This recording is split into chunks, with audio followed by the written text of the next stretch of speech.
Merci, Kevin. Bonjour. Cher ministre, Excellence, Madame la sous-secrétaire Jenkins, chers participants, chères autorités locales, bonjour. Kevin m'a présenté et je le remercie beaucoup. Je suis très heureux d'être ici avec vous. Je vais co-présider cette réunion avec Madame la sous-secrétaire Bonnie Jenkins du département d'État pendant ces 3 jours. Mon ministre, M. Lassaboleta, vous transmet ses salutations et ses meilleurs vœux.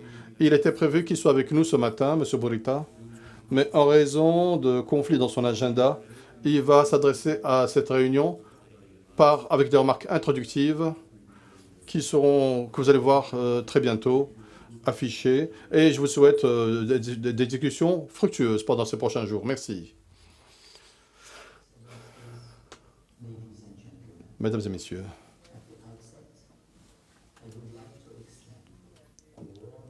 je vous souhaite la bienvenue chaleureusement à cette réunion et à tous les participants. Votre présence ici aujourd'hui est le témoignage de votre engagement à jouer un rôle actif dans ces efforts internationaux pour combattre les armes de destruction massive et la prolifération. J'aimerais remercier les États-Unis d'Amérique pour son engagement, pour sa collaboration étroite avec les pays africains dans le cadre de cette réunion importante et pour contribuer à son succès. Excellences, Mesdames et Messieurs, notre réunion sur la prolifération avec une participation d'un si haut niveau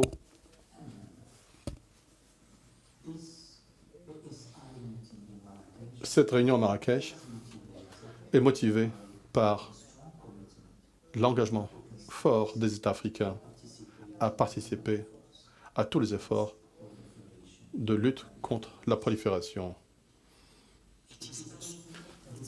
Et elle s'est aussi dictée par des changements profonds dans le contexte de sécurité africaine.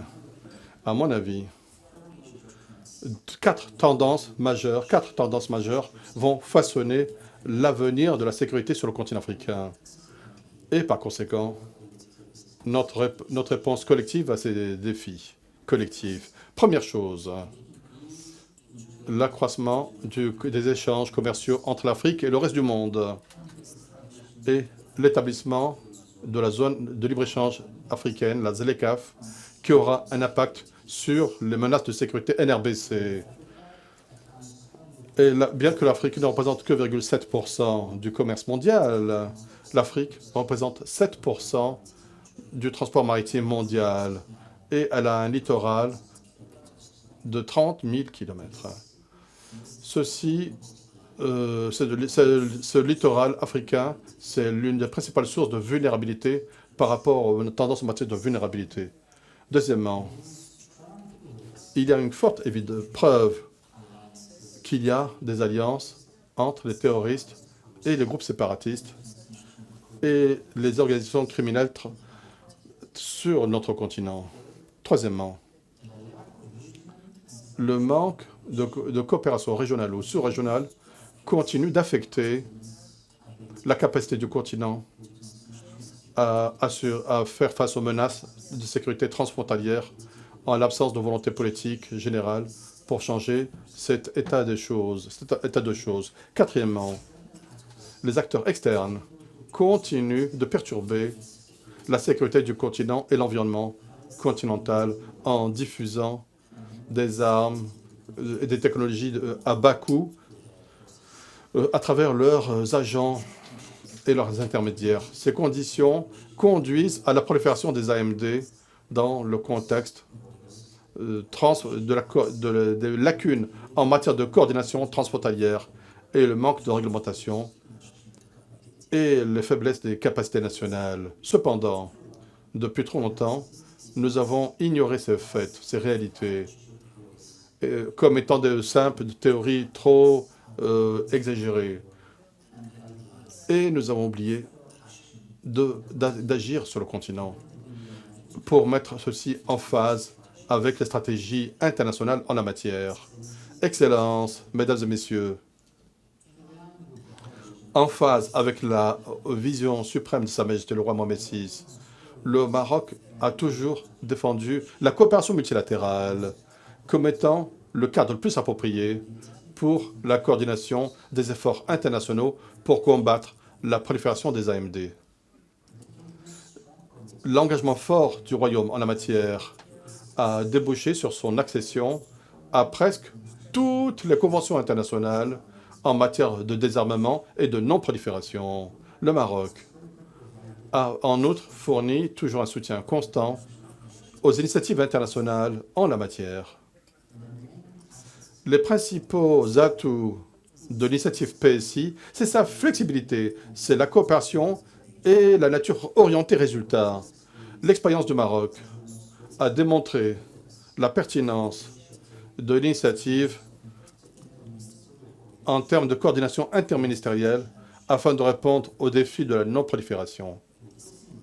En ayant ceci présent à l'esprit, le Royaume pense fortement que cette réunion de Marrakech, c'est une excellente opportunité pour renforcer l'appropriation de l'initiative PSI par les États africains pour la mise en œuvre des trois actions prioritaires suivantes, les trois actions. La première, reconnaître que l'environnement de sécurité africain n'est pas isolé par rapport au contexte de sécurité internationale. Deuxièmement, pour renforcer les synergies et les complémentarités avec les efforts nationaux en organisant de nombreux ateliers et des exercices opérationnels dirigés par les militaires africains et les experts civils africains. Troisièmement, pour assurer la défense des États africains dans le cadre d'une initiative PSI en identifiant et en partageant les leçons apprises africaines, les bonnes pratiques, dans le cadre du forum proposé par l'initiative.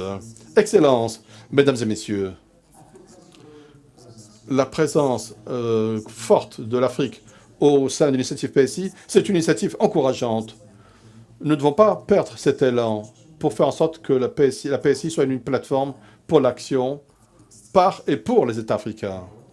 Le Maroc entend continuer son partenariat fructueux avec les États-Unis d'Amérique et les pays africains afin de faire en sorte que l'initiative PSI soit une partie essentielle du paysage sécuritaire africain. Merci pour votre attention. وما تنسوش تابوناو معنا فلاشين وتتابعونا على مواقع التواصل الاجتماعي.